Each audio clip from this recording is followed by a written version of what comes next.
Bienvenidos a Serpientes y Palomas, donde nuestro propósito es razonar, analizar y meditar en las escrituras y el cristianismo que surge de ellas. Yo soy Calderón y en cada episodio hablaremos de temas no para enseñarlos, aunque sin duda aprenderemos en el camino, sino que lo haremos para buscar ser aquello que Jesús nos dijo que fuéramos, prudentes como serpientes y mansos como palomas.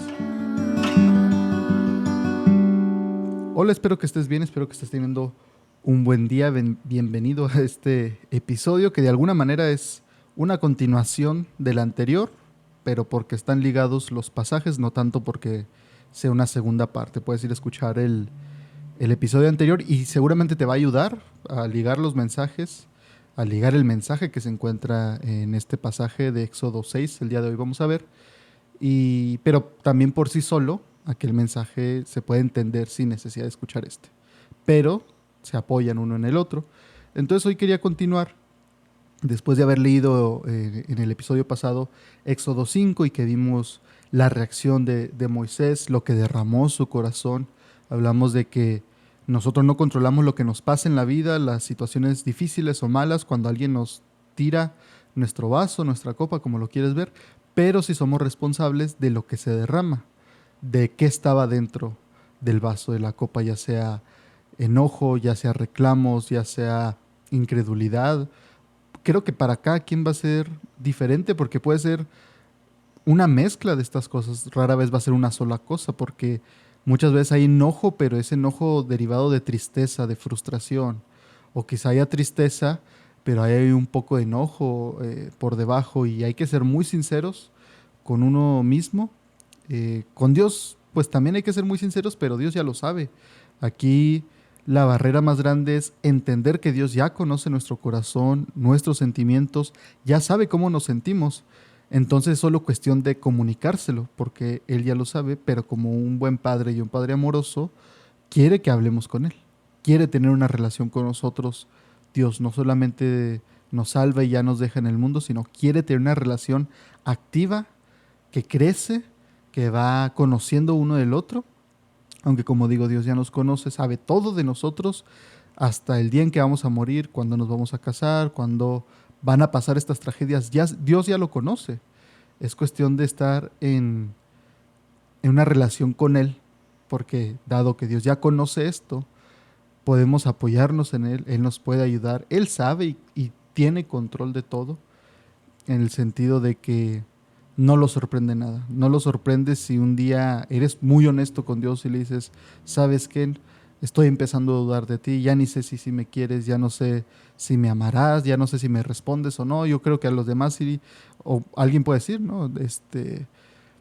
Sí creo en tu existencia, creo que a los demás los ayudas, creo que a los demás sí les das tu bendición y sí hacen tonterías y aún así ahí estás con ellos, pero yo pues parece que no. Y estoy dudando de si a mí sí me amarás o capaz que yo nunca fui tu hijo y solamente me engañé. Hay que ser muy honestos con Dios porque este tipo de cosas suenan muy fuertes y alguien podría decir, oh, ¿cómo vas a andar diciendo eso? Y no, no puedes decir eso de Dios. Tú nunca debes dudar de Dios y qué bueno, yo nunca he dudado de Dios, ¿eh? Entonces pues allá ustedes, pero pues fíjense que yo nunca he dudado de Dios y estas ideas que parece que la gente se quiere hacer como si fueran santos caminando entre plenos mortales, usando la palabra santo no en el sentido bíblico, sino como lo llega a ver la mayoría de la gente, que son gente que está un nivel arriba, que pareciera que ni son humanos y cosas así. No sé por qué mucha gente pareciera que tiene miedo, sobre todo líderes religiosos, hablando de las iglesias cristianas, pareciera que tienen este miedo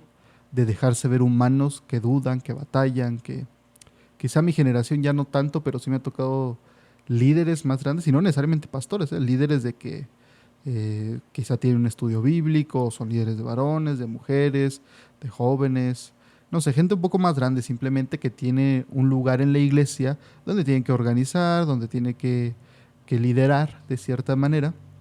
Y gracias a Dios me ha tocado estar en diferentes iglesias por diferentes situaciones, no necesariamente porque me ande cambiando, pero cuando dejé Estados Unidos, aquí, eh, y en eso me ha tocado gente que parece que le tiene miedo, como digo, a que la vean humana, porque como que tiene esta idea que siento que es más de antes, de no, es que yo no puedo ser igual que ellos tienen que verme a mí de cierta manera porque pues yo soy el que les da consejos, yo soy el que los los guío y les enseño o les doy, eh, o tengo esta posición, pues no puedo verme igual que ellos, tengo que marcar la diferencia. Entonces yo nunca voy a andar hablando de qué batallo, yo nunca voy a andar hablando de mis dudas. ¿Por qué? Pues ¿cómo? Porque van a decir, ah, pues este está igual. Pero como digo, es una mentalidad muy de antes, siento yo, y en la Biblia al contrario, creo que vemos que la Biblia pinta a los personajes que admiramos por su fe, por su valentía, también los pinta muy humanos. Nunca trata la Biblia de enmascarar y hacer eso que muchas personas hacen de, no, no, a ver, vean lo perfecto, porque luego no, es que si vieran cómo es Pedro, ya no lo van a poner de ejemplo, ya no lo van a seguir o ya no van a creer en él. Y alguien diría, pues claro, él no es Jesús. Y yo diría, exactamente. Entonces, si no esperamos eso de los apóstoles, ¿cómo vamos a esperar eso de los pastores modernos, de los líderes modernos, o sea, modernos en nuestros días? Pues tampoco es lógico que queramos verlos a ellos así.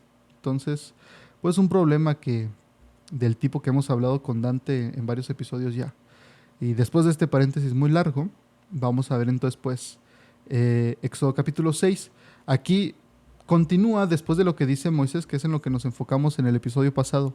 Continúa después de que Moisés le dice, Señor, ¿por qué maltratas a este pueblo y para qué me enviaste? O sea, ¿para qué todo esto si no ibas a hacer nada? De cierta manera le dice Moisés, le está reclamando. Y luego en el capítulo 6 vemos la respuesta de el Señor, de Jehová, de Dios. Y voy a leer del versículo 1 al versículo 13. Estoy leyendo de la Reina Valera actualizada 2015 por si tiene la duda o si quiere leer junto conmigo. Y dice así, el Señor respondió a Moisés, ahora verás lo que yo haré al faraón, porque solo a causa de una poderosa mano los dejará ir, a causa de una poderosa mano los ha de echar de su tierra. Además, dijo Dios a Moisés, yo soy el Señor. Yo me aparecí a Abraham, a Isaac y a Jacob como Dios todopoderoso, pero con mi nombre, Señor, que ya dijimos en otras versiones de Jehová, no me di a conocer a ellos. Yo también establecí mi pacto con ellos, prometiendo darles la tierra de Canaán, la tierra en la cual peregrinaron y habitaron como forasteros. Asimismo, yo he escuchado el gemido de los hijos de Israel, a quienes los egipcios esclavizan, y me he acordado de mi pacto. Por tanto, di a los hijos de Israel, yo soy el Señor. Yo los libraré de las cargas de Egipto y los libertaré de su esclavitud. Los redimiré con brazo extendido y con grandes actos justicieros. Los tomaré como pueblo mío y yo seré su Dios. Ustedes sabrán que yo soy el Señor, su Dios, que los libra de las cargas de Egipto. Yo los llevaré a la tierra por la cual alcé mi mano jurando que la daría a Abraham, a Isaac y a Jacob. Yo se la daré en posesión, yo el Señor o yo Jehová. De esta manera habló Moisés a los hijos de Israel, pero ellos no escucharon a Moisés a causa del decaimiento de ánimo y de la dura esclavitud. Entonces el Señor habló a Moisés diciendo, ve al faraón rey de Egipto y dile que deje ir de su tierra a los hijos de Israel. Y Moisés respondió al Señor diciendo, si los hijos de Israel no me escuchan, ¿cómo pues me escuchará el faraón? Siendo yo falto de elocuencia, la excusa de nuevo de Moisés. Entonces el Señor habló a Moisés y a Aarón y les dio mandamiento para los hijos de Israel y para el faraón rey de Egipto, a fin de sacar a los hijos de Israel de la tierra de Egipto. Y aquí quisiera enfocarme primero en la respuesta de Moisés. Fíjate, qué curioso, Dios le está diciendo, y retomando lo que decíamos en el episodio pasado, Dios le está hablando directamente a Moisés. ¿Cuántos de nosotros, si Dios nos hablara directamente y nos dijera, oye, haz esto? Le diríamos, no, no, ¿para qué? Sin embargo, aquí Moisés sí lo hace. Moisés escucha una orden de Dios y le dice, ve al faraón, rey de Egipto, y dile que deje ir de su tierra a los hijos de Israel. O sea, ve y haz esto, Moisés. Dios le está hablando directamente a Moisés y Moisés le dice, si los hijos de Israel no me escuchan, ¿cómo me va a escuchar el faraón entonces? Si yo ni hablo bien, que es una excusa que ya había usado anteriormente en el libro de Éxodo. Y qué curioso, ¿no? O sea, lo leemos y aquí es donde hay que tener cuidado cuando leemos la Biblia, no leerla como el periódico, no leerla como un cuento, como cualquier otra cosa, porque es muy fácil leerlo y decir, ah, sí, mira que, uy, le respondió así Moisés, ¿o qué sigue? No hay que detenernos, o bueno, no, ni siquiera detenernos, desde antes de leer, ponerle atención y darle el peso a las cosas. No porque ya lo hayas leído una o dos veces, decir, ah, sí, Moisés le dijo esto, Dios le dijo esto. Hay que leerlo de una manera que entendamos el peso. Por algo se escribió, hay que entender por qué se está escrito esto. Lo leemos a veces como que, sí, pues Dios se aburrió o los israelitas están aburridos y escribieron un libro.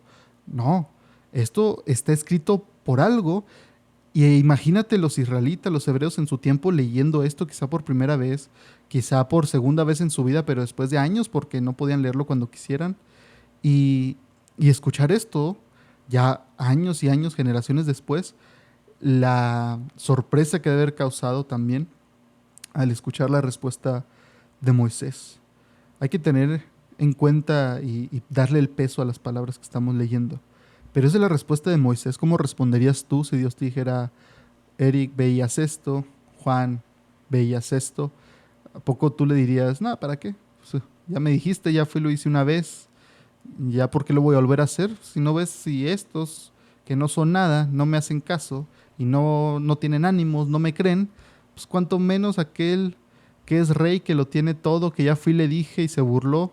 Yo creo Moisés quizás hasta le molestaba el tener que ir a pasar vergüenzas de nuevo, ¿no? Yo creo Moisés cuando Faraón le dijo, ¿y quién es Jehová? Ha de haber esperado, o quizá ya después en su cuarto, en su cama, haber pensado, ¿por qué Dios no en ese momento mandó un rayo? ¿Por qué no le habló con una voz como me habla a mí? Moisés haber pensado, ¿por qué Dios no hizo esto en ese momento? Si realmente quiere hacer esto, si Dios realmente quiere liberar a su pueblo, si Dios realmente quiere cambiar la historia de nuestro pueblo y traernos a libertad y todo lo que me ha dicho, pues ¿por qué no actuó en ese momento? La mente de Moisés debe haber estado llena de dudas. Y aquí también es donde debemos ver a los personajes no como meros personajes, sino como personas. Esa noche, quién sabe qué tanto ha de haber pensado Moisés. Y eso se muestra en esta respuesta, de nuevo, que sale de su copa que se derrama. Pero quisiera poner hoy atención en específico a lo que le dice Dios a Moisés. Lo que le dice Dios que va a suceder. En el versículo 7, cuando le está diciendo lo que va a pasar, desde el 6 vamos a leer, eh, le dice Dios, dile esto a los hijos de Israel, yo soy el Señor, yo soy Jehová, yo los libraré de las cargas de Egipto y los libertaré de su esclavitud, los redimiré con brazo extendido y con grandes actos justicieros. Esto es lo que sabemos que pasa después. Esto es lo que conocemos de que se abre el mar y que son liberados y hasta les dan joyas los egipcios a los israelitas. Y esto yo creo es la parte que los emociona a ellos, escucharla. Decir, sí, por fin libres, y era lo que esperaba Moisés y es lo que quiere ver. Pero el versículo 7 dice, los tomaré como pueblo mío y yo seré su Dios. Ustedes sabrán que yo soy el Señor su Dios, que los libra de las cargas de Egipto. Y si te fijaste al principio del capítulo, también pareciera que Dios le da como su currículum a, a Moisés, ¿no? Como recordándoles, porque le responde después de que Moisés le habla medio feo a Dios. eh, Dice, yo soy el Señor, yo me parecí a Abraham, a Isaac y a Jacob como Dios Todopoderoso, pero con mi nombre, Señor, no me di a conocer a ellos. También establecí mi pacto con ellos, prometiendo darles la tierra de Canaán, la tierra en la cual peregrinaron y habitaron como forasteros. Yo he escuchado el gemido de los hijos de Israel, a quienes los egipcios esclavizan, y me he acordado de mi pacto. Hasta entonces pareciera que está dándole, a ver, yo tengo razones para que confíen en mí. Yo ya tengo historia con ustedes, ¿eh? Les parece que les da un currículum, casi Dios queriendo animar a Moisés y convencerlo. Oye, yo no soy cualquier cosa, Moisés, yo no soy cualquier Dios X de los que andan ahí, yo no soy como de los dioses egipcios. Ustedes y yo tenemos historia. Ustedes quizá no me habían visto todavía, quizá no me habían escuchado, pero con ustedes como pueblo, yo ya tengo historia. No me trates como si fuera un desconocido para ti. Y yo creo por eso es tan importante que en el versículo 7 les diga, ustedes sabrán que yo soy el Señor su Dios. Y yo creo realmente eso es lo que quería el Señor y eso es lo que quiere Dios hasta el día de hoy en nuestras vidas. Y nosotros nos enfocamos más en el versículo, en el aspecto más bien que se habla en el versículo 6 y Dios está más enfocado en el versículo 7, por así decirlo. Nosotros estamos enfocados en: yo los libraré de las cargas de Egipto y los libertaré de su esclavitud, los redimiré con brazo extendido y con grandes actos justicieros. Y eso es lo que todos queremos ver. Todos queremos ver a Dios obrar de maneras sobrenaturales. Queremos ver a Dios hacer cosas impresionantes, milagros, liberaciones, ver que gente es transformada en sus caminos de drogadicto, de alcohólico, de alguien que abusaba de su esposa, que golpeaba, que era ladrón. Esos testimonios poderosos que sigue habiendo y que siguen existiendo. Pero nos enfocamos mucho en eso, que si te fijas, Dios no lo pone como algo malo. Simplemente dice, es parte de. Pero nosotros nos enfocamos en esa primera parte que menciona Dios, que aquí está dividido por versículos, obviamente en el original no, pero nos sirve para dividirlo, dividir las ideas. Y nosotros nos enfocamos en eso, en los libraré de las cargas, los libertaré de su esclavitud, verán mi brazo extendido y grandes actos justicieros. Eso es lo que yo creo todos decimos, sí, Señor, eso es lo que yo quiero ver. Incluso quizás si tú eres un cristiano ya de hace tiempo, de años, no digo que muchos, pero quizás 3, 4 años, has leído la Biblia, te has congregado, has conocido otros hermanos, has conocido ya más del ambiente cristiano, sabes lo que ir a diferentes tipos de iglesias, sabes ya cuáles son las diferencias, no eres tan ingenuo, pues. Y te ha tocado escuchar y ver testimonios, quizá ver tú mismo cosas sobrenaturales, aunque no te pasaran a ti, sino a Dios moviéndose en la vida de otras personas, haciendo milagros en otras personas, a través de otras personas. Y quizá tú te encuentras un momento de decir, bueno, Señor, yo sé que sí, yo sé que lo haces, yo sé que estás ahí, yo sé que puedes hacerlo porque te he visto hacerlo. Y le pedimos esta parte. Yo quiero ver eso, Señor. Yo quiero ver tu brazo extendido y grandes actos justicieros. ¿Es malo? No. ¿Es bueno que lo pidamos? Sí. ¿Debemos estar expectantes y desearlo? Claro que sí. Pero lo malo, diría yo, es que nos olvidamos de lo que sigue. Y hacemos eso, esta primera parte, el centro de lo que esperamos y anhelamos en la vida cristiana. Hacemos eso el centro, el propósito de lo que estamos constantemente haciendo, la razón quizá incluso para muchos sea la razón por la que van a la iglesia, sea la razón por la que hacen ciertas cosas buenas, cristianas, que como cristianos debemos hacer, las hacen esperando esto y anhelando esto. Y voy a ir a la reunión hoy porque quizá hoy se manifiesta Dios. O voy a ir al campamento de jóvenes porque ahí siempre se mueve Dios de una manera poderosa. O voy a ir a esta reunión con mis amigos porque ahí últimamente se ha movido Dios de manera poderosa y se ven dones y se ve esto y aquello. De nuevo, todo eso es bueno, no digo que esté mal. Pero el por qué que como cristianos, y hoy en día estamos muy alejados y en poco contacto con el porqué de hacer las cosas. Simplemente hacemos las cosas porque los demás las hacen, porque está padre, porque se siente bien, y rara vez nos detenemos a preguntarnos, bueno, pero ¿por qué lo hago?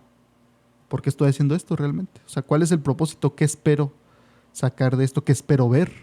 ¿Qué espero aprender? ¿Qué espero ganar? No, pues lo hacemos porque todos lo están haciendo y se siente chido y se siente padre y es bueno y no tiene nada de malo. Preferible estar aquí haciendo esto que estar yendo a tomar, que estar yendo a otros lugares que no son buenos.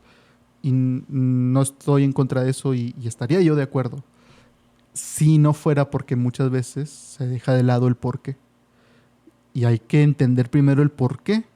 Porque el porqué es como el fundamento. Si está firme el fundamento, lo que se haga después se va a entender y sabremos por qué lo hacemos. Lo que le pasa a muchos jóvenes creyentes hoy en día es que no tienen un porqué, hacen lo que se les dicen, siguen la corriente en la iglesia, o sea, no hablando del mundo, sino siguen la corriente cristiana, cosas buenas, pero cuando alguien llega y les cuestiona el porqué, o ellos mismos se cuestionan el porqué y nunca se lo habían preguntado, piensan que es una revolución, piensan que es algo que a nadie se le había ocurrido, que tienen preguntas y se cuestionan cosas que nadie más se está preguntando y nadie más se había cuestionado y piensan que están descubriendo el hilo negro y se creen que tienen ideas nuevas que nadie se ha cuestionado. Leen la Biblia y dicen, oh, es que nadie ha notado que aquí dice esto, pero ¿por qué? Si acá y acá.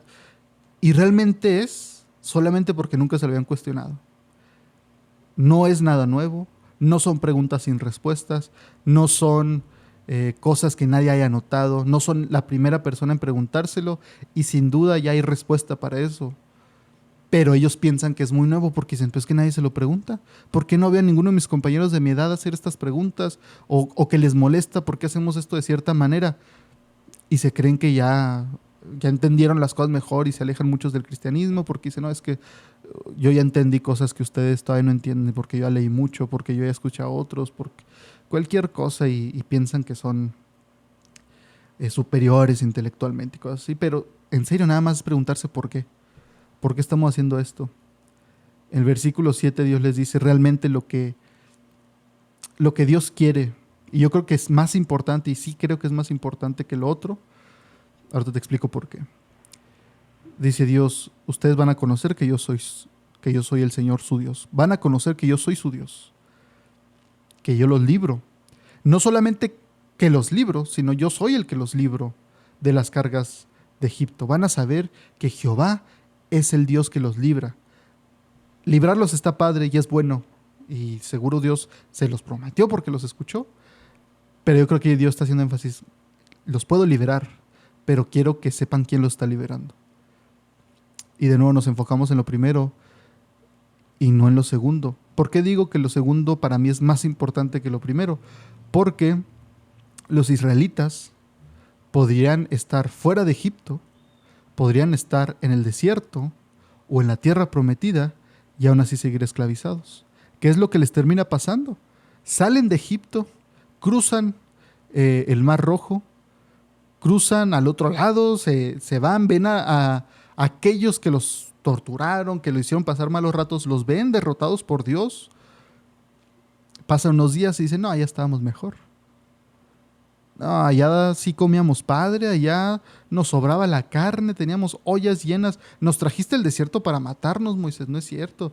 Lo que pasa es que allá no había tantas tumbas, nos trajiste aquí con la excusa de que era Dios. Y más bien lo que quería Dios era que muriéramos aquí, ¿verdad? Y uno dice, ¿cómo?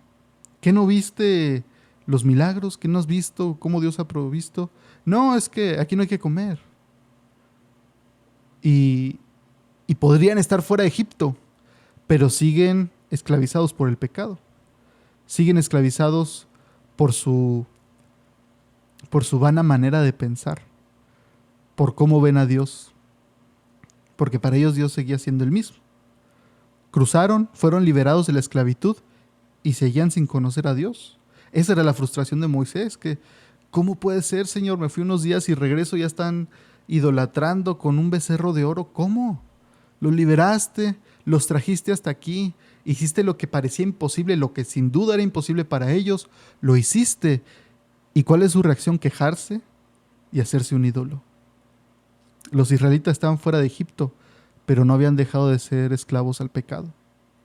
La Biblia lo habla de esa manera en el Nuevo Testamento, que o somos esclavos del pecado o somos esclavos de Dios, siervos de Dios.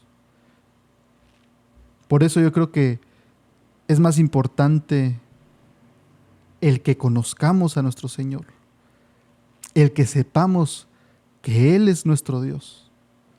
No solamente de decirlo, porque ellos sin duda podrían decir, ¿quién los sacó de Egipto? Y decir, Jehová, ok, ¿lo conocen? Pues nos sacó de Egipto, pero seguían sin conocerlo. Por eso hacían cosas que Dios detestaba. Y decía, ¿cómo pueden estar haciendo esto? Y enojaban a Dios. Porque seguían actuando como si no lo conocieran o sin conocerlo realmente. ¿Te habrá pasado eso a ti? Me pregunto yo. ¿Será quizá que tú has conocido de la primera parte de la que habla Dios? Que has visto las maravillas, las obras, la mano poderosa, el brazo extendido de Dios, pero sigues sin conocerlo. Y piensas que porque has visto lo sobrenatural, que porque has visto el poder de Dios, que por eso ya. O sea, es que yo ya camino en un ambiente donde constantemente se mueve el poder de Dios, el Espíritu de Dios, y se manifiesta. Y no estoy dudando de que sea así. Pero podría ser que te mueves en ese ambiente y piensas que ya por eso conoces a Dios. Yo siempre hago énfasis, y yo creo que hasta debe ser molesto para los que me conocen, en leer la Biblia. Y no porque la Biblia no es Dios, la Biblia es la palabra de Dios. tú puedes conocer la Biblia al derecho y al revés y no conocer a Dios, conoces la palabra de Dios. Pero sí la manera en que Dios nos dejó de conocerlo de manera escrita, tangible, o al menos de cierta manera tangible que podemos tener en nuestras manos, es la Biblia. Y yo no entiendo cómo muchos dicen amar a Dios, adorar a Dios, tratar de obedecer a Dios si ni lo conocen. No has leído la Biblia, y no me refiero a alguien que tiene un mes, 2 meses, una semana, ¿no? Alguien que tiene años. Y en 2 años no haber leído la Biblia como cristiano, creo que es un síntoma. No estoy diciendo que alguien no sea cristiano por no haberla leído, obviamente. Pero siento que es un síntoma de que algo está pasando. Quizá te has conformado, decir, no, pues ya, leí los evangelios, leí algunas cartas, o leí todas las cartas, Apocalipsis no porque me da miedo, leí Salmos, Proverbios, la historia de los reyes y ya. Y dice, ok, ya leí, ya conocí lo que necesito saber y no hay un estudio, no hay un deseo de realmente conocer más de Dios. Se me hace muy arrogante pensar que porque lo leíste una vez ya, o porque lo leíste 2 veces ya, o porque lo leíste 5 veces, ya pues ya lo leí, ya qué más necesito leer, qué más necesito saber. Como si dudo que alguien de aquí escuchando diga, yo tengo tan buena comprensión lectora que yo con una vez que lo lea ya lo entendí. Y yo no necesito andar repasando o que a mí no me pasa que vuelvo a leer la Biblia y digo, no me había fijado en esto. No, yo desde la primera vez lo leí todo y lo entendí y lo comprendí y ya estuvo. No. También podría pasar eso, el otro lado, de pensar que porque la lees mucho, o más bien pensar que porque ya la leíste toda, ya no necesitas leerla porque pues ya la leíste. Creo que son problemas del corazón, creo que son síntomas todo eso. Síntomas de que hay algo y hay que preguntarse por qué. Así como de las cosas buenas que hacemos hay que saber por qué las hacemos. Hay que preguntarnos por qué las cosas que debería estar haciendo no las hago. ¿Por qué será? ¿Será que me pienso que no es necesario leer la Biblia? ¿Será que pienso que yo con mis sentimientos y lo que percibo de Dios a través de mis sentimientos es suficiente? Pero ¿qué pasa el día que algo que sientes que a Dios le agrada, la Biblia te dice que no le agrada? ¿A quién le va a hacer caso? ¿A tus sentimientos o a la Biblia? Hoy en día hay mucha gente que sabe lo que dice la Biblia, pero dice, no, pero a mí no se me hace así porque yo siento que Dios no es así. Yo siento que a Dios sí le agrada esto y yo siento que eso no le desagrada de verdad. ¿De dónde sacas eso? Pues que es lo que yo siento, pues si Dios es amor y si Dios esto, pero no lo sacan de la Biblia, lo sacan de ellos mismos. Se están haciendo un Dios a su imagen y semejanza. Ten mucho cuidado de no hacerte un Dios a tu imagen y semejanza. Si tienes un Dios o crees en un Dios, que aunque le pongas el nombre de Jesús o Jehová, pero ese Dios le gusta todo lo que a ti te gusta y le desagrada todo lo que a ti te desagrada, aguas porque probablemente no sea el Dios verdadero, sea el Dios que te has creado, tu imagen y semejanza. Y piensas, no, es que en serio, la gente llega a pensar de que no, es que yo hace 5 años ya leí la Biblia y yo me acuerdo que decía que a él le gustaba esto. Le digo, oye, no, a ver, ¿sabes dónde? No, pues ahí en alguna parte de la Biblia decía que a Dios le agrada. Y luego lo buscas y no es cierto, pero ellos ya se han creado la idea o se lo han repetido tanto que se lo creen verdaderamente. Yo sí creo que Dios quiere que veamos su brazo extendido, que veamos grandes actos de justicia, maravillas. El Nuevo Testamento nos habla de que las vamos a ver. Y Dios sigue obrando a través de eso, y Dios sigue transformando, y sigue siendo sobrenatural, y se sigue moviendo en lo sobrenatural, y lo podemos ver. Sí lo creo, pero no porque sea verdad, o sea, no porque suceda, debamos darle el enfoque mayor a eso. Sucede, sí, pero también sucede que Dios quiere que lo conozcamos, que sepamos quién es Él, que no nos conformemos con decir, pues que yo ya sentí bonito en la reunión de jóvenes esta semana y toda la semana leíste la Biblia, algo. No, leí 2 salmos que me hacen sentir padre y bonito y me siento amado por Dios y me siento que Dios me cuida y me protege. Y sí, pero ¿estás buscando conocerlo más? Es la pregunta, ¿estás buscando conocer más a Dios? ¿O tú piensas que ya? O sea, tú piensas que el Dios infinito, que no tiene límites, que existe fuera del tiempo, que creó todo lo visible y lo invisible, aquel Dios que es imposible tratar de comprender con nuestra mente finita, porque Él es un ser infinito. ¿Piensas que ya terminaste de conocerlo a tus 27, 28, 40, 50, 60 años, que ya no hay nada más que puedas conocer o aprender de Dios? Seguramente cualquiera diría, pues ¿cómo? O sea, no puedo. Entonces, ¿por qué no buscas conocerlo más? ¿Por qué estás conformado con eso? Ya, ¿para qué leo los otros libros de la Biblia? Ya sé qué tratan. Ya sé que al final va a venir Jesús. Ok, sí, ya. Yo con que trate bien a las personas, sea buena persona, crea en Dios y vaya a la iglesia, pues con eso. A veces tratamos de simplificar demasiado las cosas. Pero te dejo con esa pregunta. Dios dice, los tomaré como pueblo mío y yo seré su Dios. Ustedes sabrán que yo soy el Señor su Dios, que los libra de las cargas de Egipto. Eso se lo dice al pueblo israelita. Pero fácilmente lo podemos cambiar. Simplemente el final para que aplique también a nosotros. Y diga, los tomaré como pueblo mío y yo seré su Dios. Ustedes sabrán que yo soy Jehová su Dios, que los libra de las cargas del pecado. Egipto es el pecado. Pero ¿estás buscando tú conocer quién es tu Señor? ¿Estás buscando tú quién es Dios? Porque entre más lo conoces, más le puedes compartir a las personas de tu Señor. Habrá gente que necesite conocer de Dios, pero que les dé ánimo.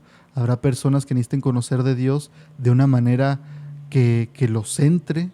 Habrá gente que necesite conocer a Dios como su protector, como su proveedor. Dios se manifestará su vida de cierta manera. No se manifiesta a todos de la misma manera, pero quizá tú no tengas ni que compartirles de tu Señor como proveedor o como protector, porque tú dirías, no, es que eso yo no lo he vivido. Pues no necesitas vivirlo, la Biblia te explica y te da ejemplos y la Biblia lo afirma y Dios mismo lo afirma de sí mismo y dice, ¿a poco sí? ¿Dónde lo dirá? Necesitas conocerlo más, necesitas conocer más su palabra, su forma de revelarse a nosotros y sin duda Dios se va a seguir revelando más a ti personalmente, lo seguirás conociendo, conocerás aspectos de Él, pero necesitamos un filtro también para saber que sí es bíblico y no. Como te digo, tú algún día puedes levantarte y decir, no, pues que a mí se me hace que Dios sí le agrada esto. Y te vas a encontrar quizá con la Biblia que dice, no le agrada. ¿A quién le vas a creer? ¿A tus sentimientos o a la Biblia? Necesitas tener un filtro. Y la Biblia es la palabra más segura que tenemos. La palabra inspirada por el Espíritu de Dios. Necesitas creerlo. Quizás si no lo crees, pues vas a creer lo que a ti te dé la gana. Y tendrás una imagen de Jesús, de Dios retorcida por ti mismo, creada por ti mismo y muy semejante a ti. ¿Conoces a tu Señor? ¿Estás buscando conocerlo más? Espero que si no, a partir de hoy quieras hacerlo. Muchas gracias por escuchar este episodio. No olvides suscribirte al podcast en tu plataforma favorita y recuerda que puedes encontrarnos en Facebook, Instagram y YouTube, donde subimos más contenido que nos lleva a razonar, analizar y meditar en las cosas de Dios. Espero que estés bien. Dios te bendiga.